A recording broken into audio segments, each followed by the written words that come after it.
Si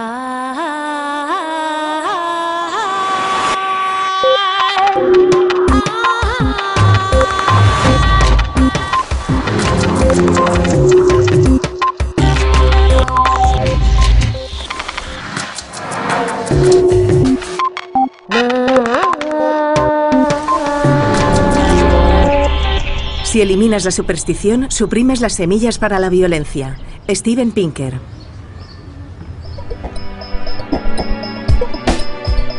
En contra de lo que se cree habitualmente, nuestros antepasados eran más violentos que nosotros. En este capítulo de Redes, volvemos a hablar del declive de la violencia con el profesor de psicología de la Universidad de Harvard, Steven Pinker.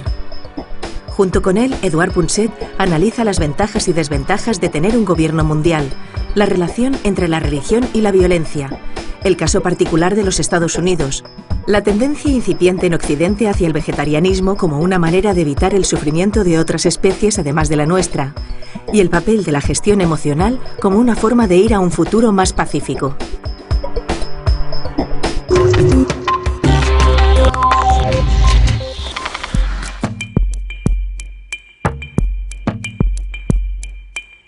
Todo el mundo conoce ya a Pinker, sobre todo por sus análisis de los procesos cognitivos y del aprendizaje lingüístico.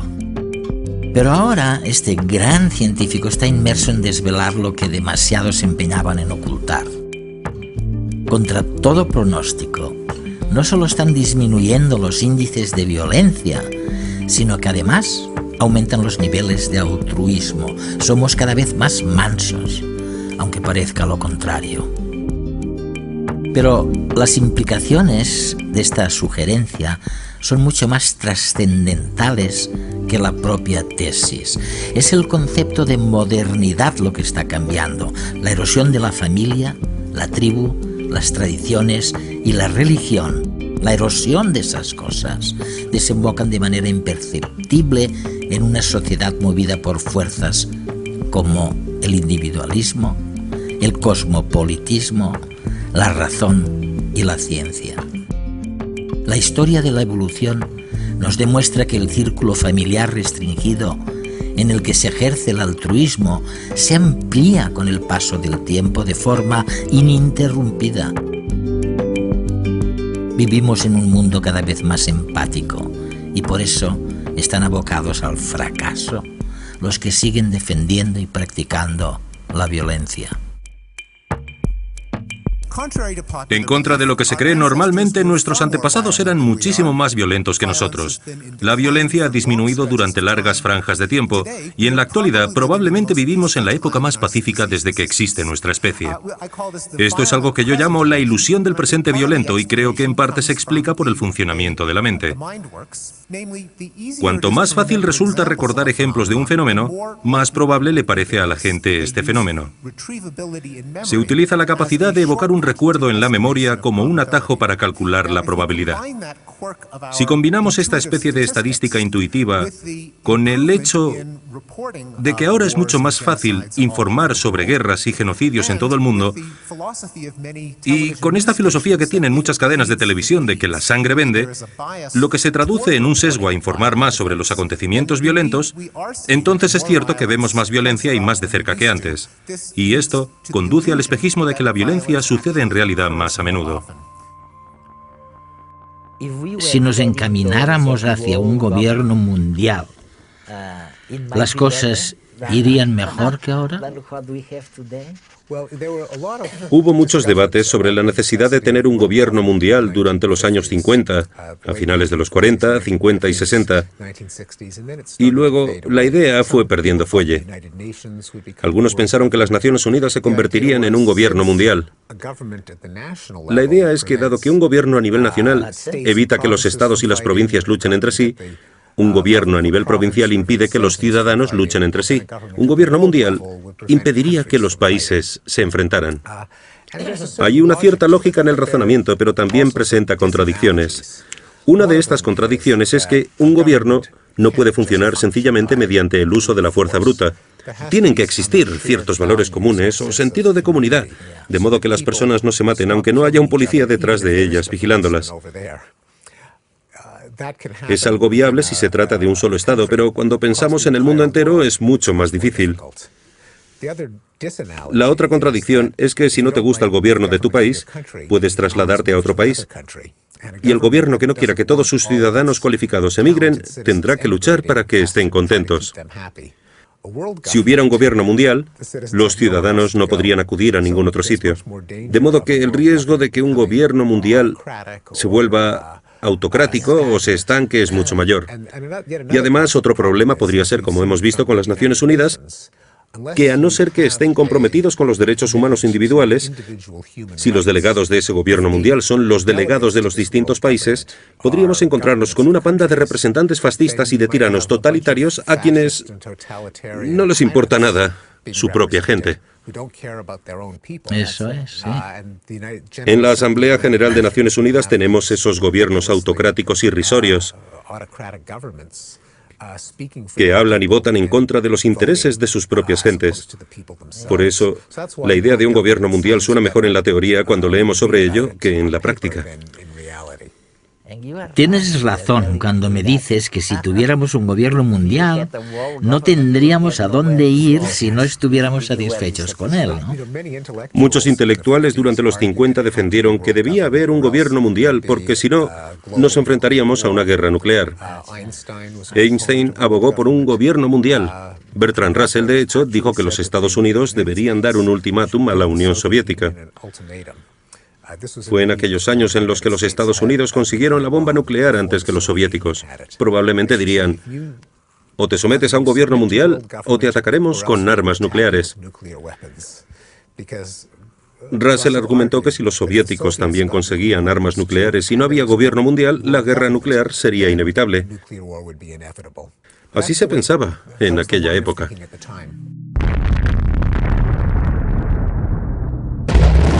La violencia. ¿Es intrínseca a nuestra especie? Imágenes como estas, que vemos a diario en los medios, parecen indicarnos que somos violentos por naturaleza. Investigadores como el psicólogo de la Universidad de Texas, David Bass, nos señalan que todos somos asesinos en potencia. Bass ha demostrado que el 90% de los hombres y el 80% de las mujeres fantasean, al menos una vez a lo largo de un año, con matar a alguien. Bass afirma que, para nuestros antepasados lejanos, asesinar era una manera efectiva de solucionar los conflictos y de aumentar las posibilidades de supervivencia. Si bien los impulsos psicológicos violentos de nuestros antepasados aún se mantienen, en el presente nuestro entorno ha cambiado mucho y matar ya no es una estrategia ventajosa. En cuanto al tema de los estados, hay algo que a la gente en Europa le cuesta entender a veces. En tu futuro libro sobre este tema, creo que lo explicas muy bien. Primero, planteas la pregunta de por qué existen esas diferencias en los índices de los homicidios cometidos por negros, que alcanzan un 30 y pico por ciento, un 37%, y los cometidos por blancos, que representan, no lo sé, quizás un 5% aproximadamente. Es un tema complicado de entender. ¿Los Estados Unidos son un caso especial? Todo esto tiene alguna explicación, me imagino, ¿no? Sí, los Estados Unidos son un país muy curioso. La mayor parte de los países europeos, al menos los países de Europa Central y Occidental, tienen índices de violencia muy bajos. Un homicidio por cada 1000 ciudadanos al año. No hay grandes diferencias entre España, Irlanda, Austria, etc. En los Estados Unidos, en cambio, las tasas de homicidios son 2, 3 o 4 veces superiores, algo curioso, aunque la situación por estados es muy heterogénea. No es una casualidad que se hable de los Estados Unidos en plural porque es un conglomerado de estados distintos. El norte es mucho menos violento que el sur y el oeste. Y los índices de violencia entre los afroamericanos son muy superiores a los de los blancos, aunque no siempre ha habido esa diferencia entre blancos y negros. A principios del siglo XIX, blancos y negros tenían índices de violencia similares, pero luego se distanciaron. Ah, sí. Los negros empeoraron y los blancos mejoraron, aun cuando la diferencia entre norte y sur siempre estuvo presente. El sur siempre fue más violento. Me parece que la razón principal es la presencia del Estado. Explica tanto las diferencias entre norte y sur como las existentes entre blancos y negros. El norte realmente era una prolongación de Europa. Los asentamientos humanos se establecieron en torno a las jurisdicciones gubernamentales. El sur, en cambio, era montañoso. Sus rústicos habitantes vivían en zonas muy alejadas de las instancias legales, como en las antiguas películas de vaqueros, el antiguo salvaje oeste. ¿Qué decían siempre? El sheriff más cercano se encuentra a más de 300 kilómetros. Por eso todos los vaqueros llevaban armas para defenderse de otros hombres también armados. Así que reinaba la anarquía en gran parte del territorio norteamericano, especialmente en el sur y el oeste, hasta hace relativamente poco, comparado con Europa.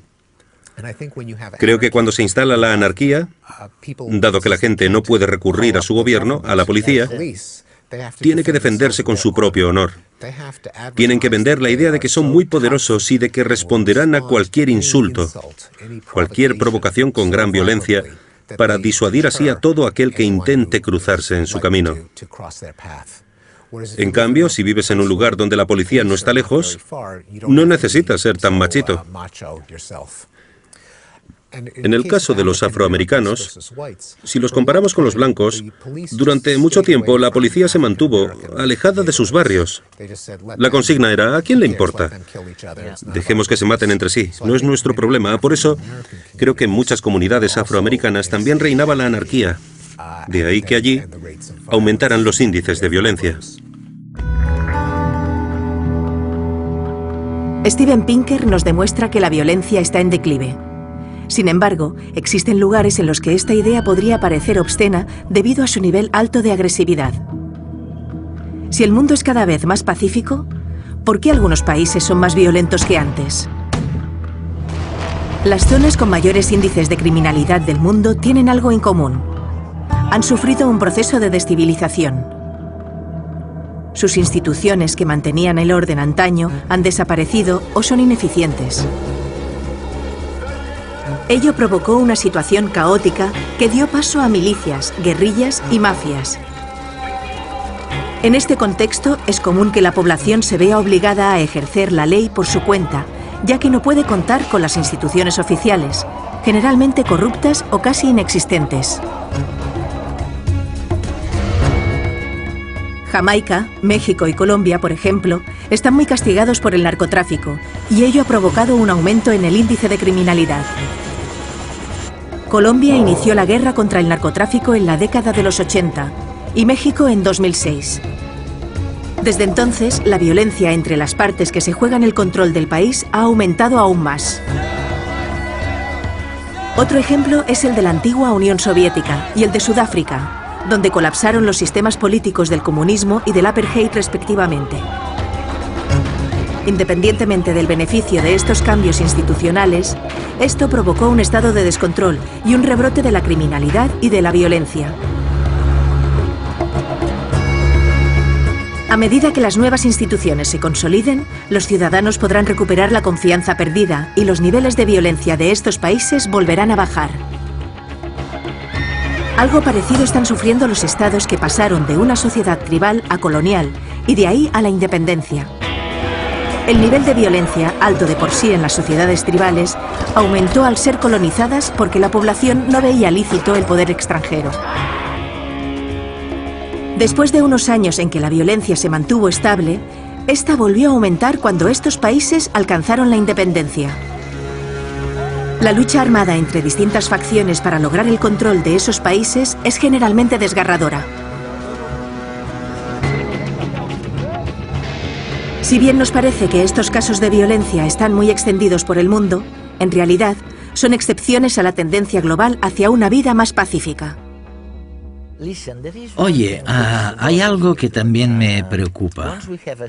Una vez establecidos los hechos, digamos, una vez fijado el porcentaje de muertes causadas por la guerra, ¿qué pasa con la religión? ¿Qué ocurre con esas cosas o actos crueles que ya no son fruto de los hechos, sino de las ideas, de la religión en sí misma? Algo que se puede decir de la Biblia, también del pueblo hebreo, según parece, de los musulmanes, de los católicos. Esa es la historia, ¿no?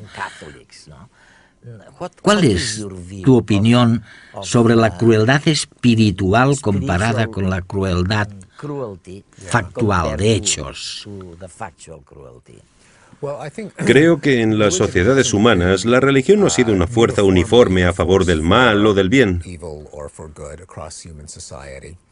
Pero pienso que probablemente ha hecho más daño que bien, aunque ha ido en ambos sentidos por distintas razones. Una porque, como dijo Voltaire, aquellos que consigan que creas en lo absurdo pueden conseguir que cometas atrocidades. Hay muchas creencias que derivan de supersticiones. Si eliminas la superstición, suprimes las semillas para la violencia.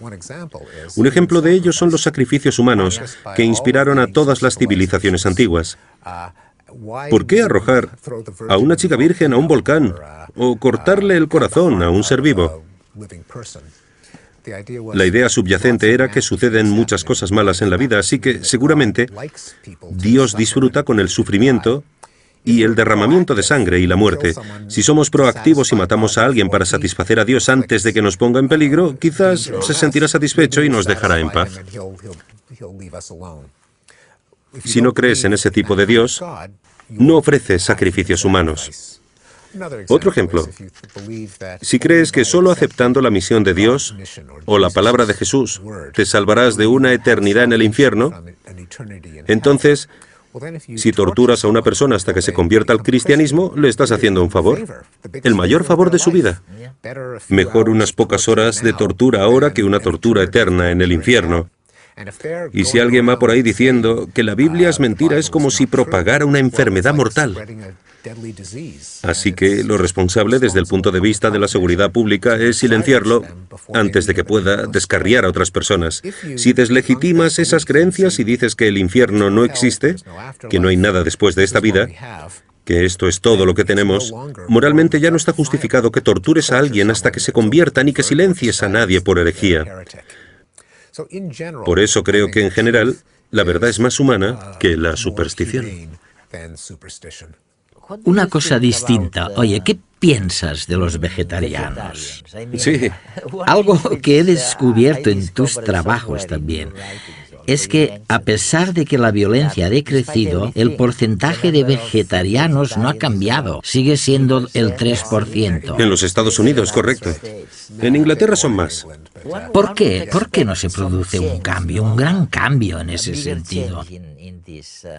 En lugar de seguir comiendo carne, matando animales vivos. Creo que es interesante, porque a pesar de que la mayoría de la gente todavía es carnívora en Occidente, bueno, quizás es porque ser vegetariano no es la expresión más clara de nuestra preocupación por el bienestar animal.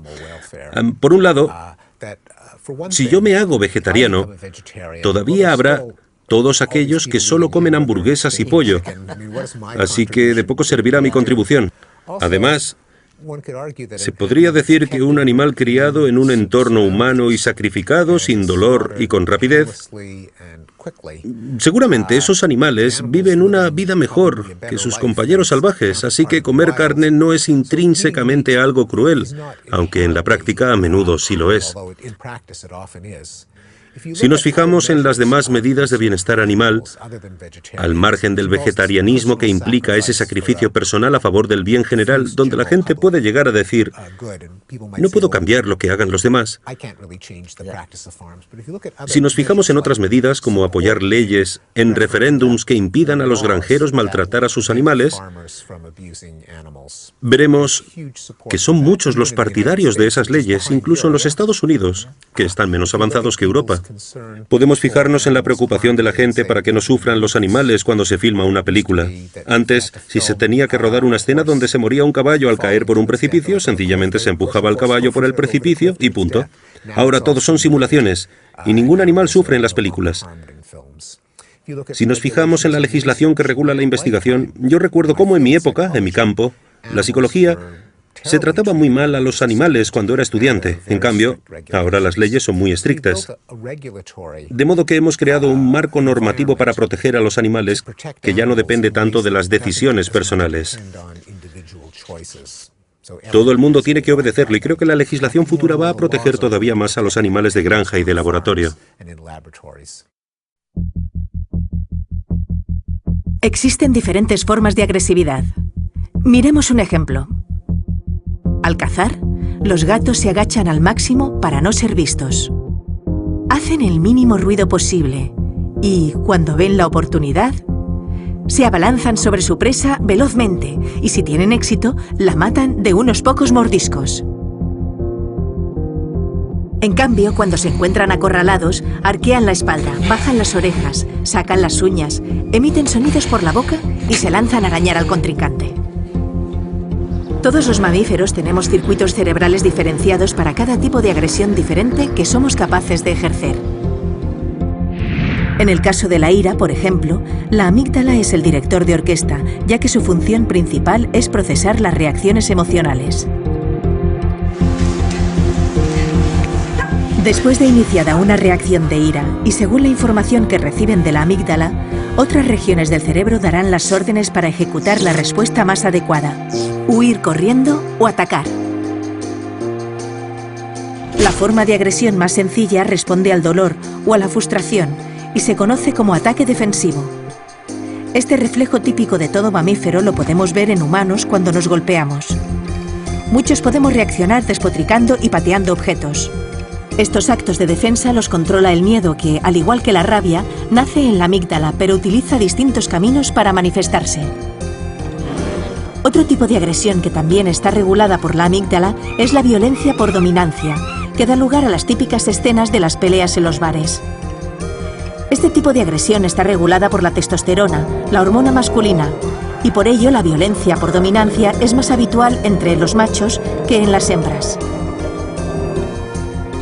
La depredación es la agresión más común en la naturaleza.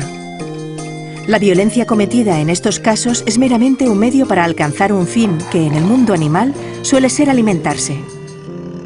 A diferencia de los demás tipos de agresión, la depredación no tiene un componente emocional y por ello no depende de la amígdala. El caso típico es el del pescador que no odia ni teme a los peces, simplemente los mata por una cuestión de subsistencia.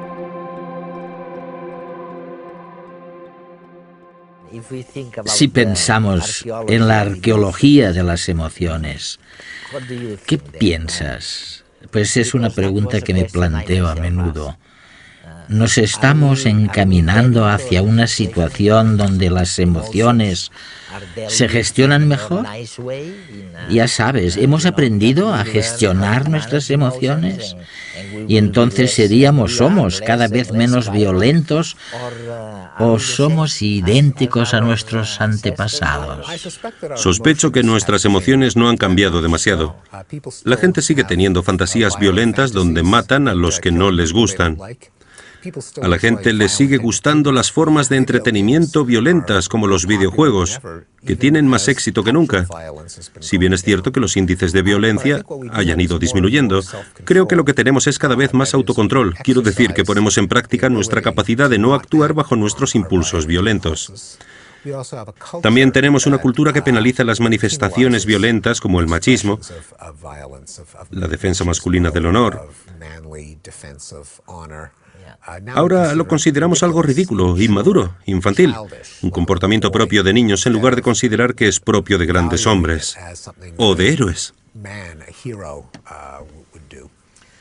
Entonces, la gestión de las emociones, aprender a gestionar las propias emociones, podría ser un buen camino para enfrentarse al futuro. Creo que sí, y de hecho como psicólogo siempre me gusta remitirme a los experimentos. Hay experimentos que ponen de manifiesto que a medida que las personas pierden autocontrol, son más propensas a las fantasías violentas, a castigar a los demás con violencia. En cambio, si refuerzan su autocontrol, son mucho menos proclives a reaccionar de forma violenta. Así que incluso disponemos de datos científicos que sugieren que el autocontrol reduce la violencia. La pregunta más importante es ¿por qué ha disminuido la violencia? La respuesta es que nadie lo sabe a ciencia cierta, pero hay 3 hipótesis plausibles.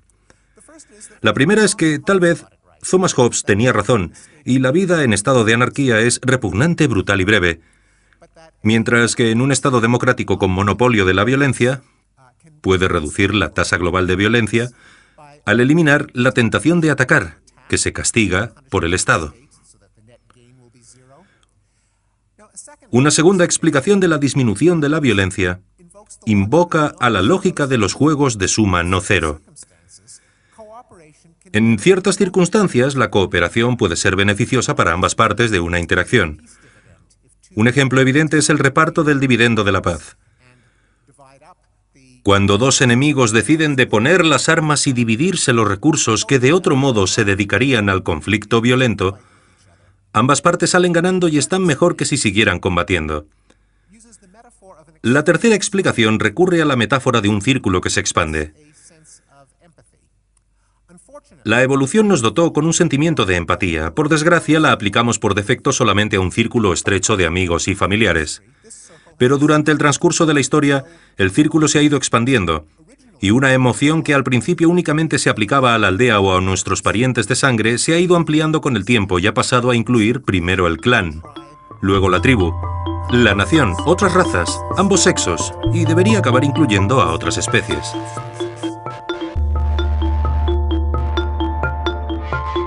El mundo es cada vez menos violento, pero nuestras emociones son las mismas que antaño. Steven Pinker.